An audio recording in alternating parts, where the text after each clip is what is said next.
Ranger's hat and shovel and a pair of dungarees. You will find him in the forest, always sniffing at the breeze. People stop and pay attention when he tells them to beware, 'cause everybody knows that he's the fire-preventing bear. This is John from Monstercraftsman. Today we're going to be showing you how to install tank bungs in your frame in order to mount your tank.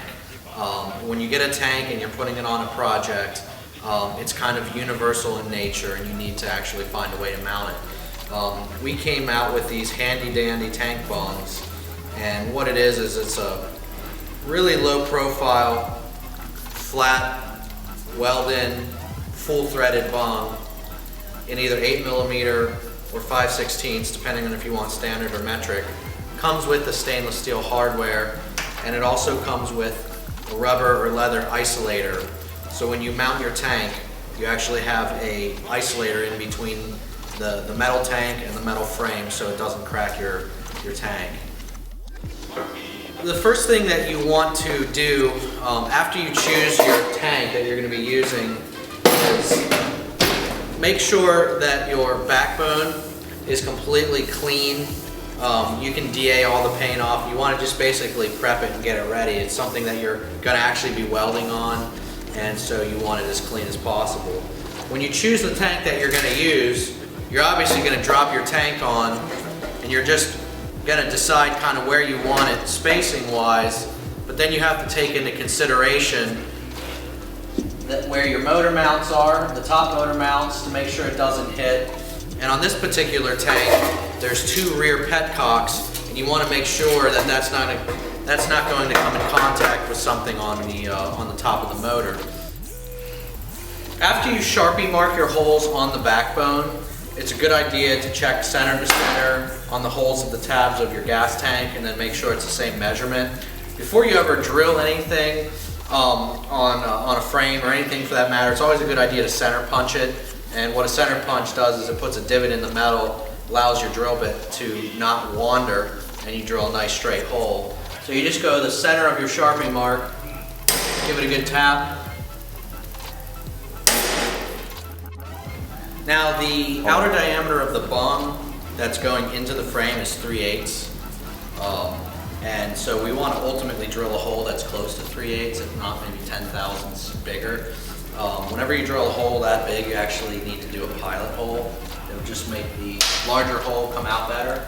So we're going with a 3/16 hole. This is tapping fluid. Motor oil will work in a pinch.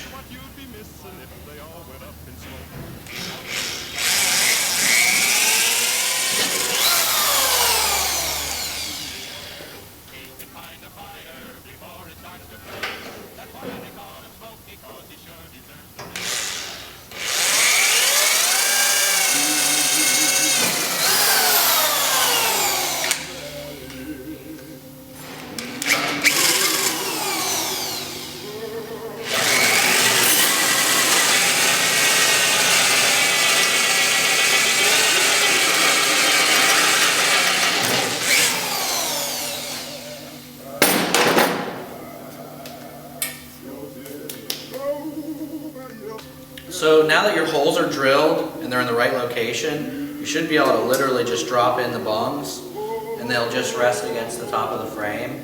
And you can tell that they just have a really nice fit.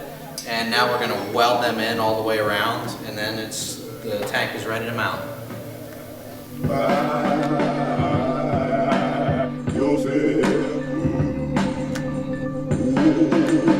Got to ask the Lord's forgiveness.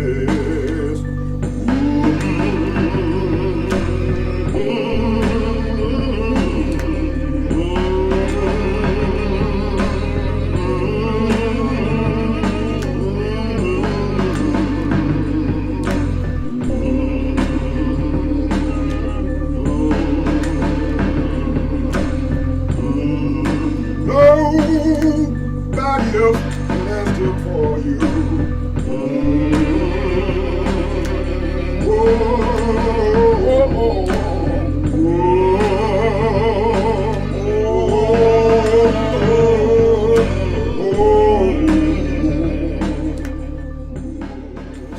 now your tank bungs are welded into the frame. We have on top of them our leather isolators and then our stainless steel hardware screwing into the tank. Make sure it's tight. And your tank is now mounted on your frame. This is John from Monstercraftsman. Check us out, monstercraftsman.com.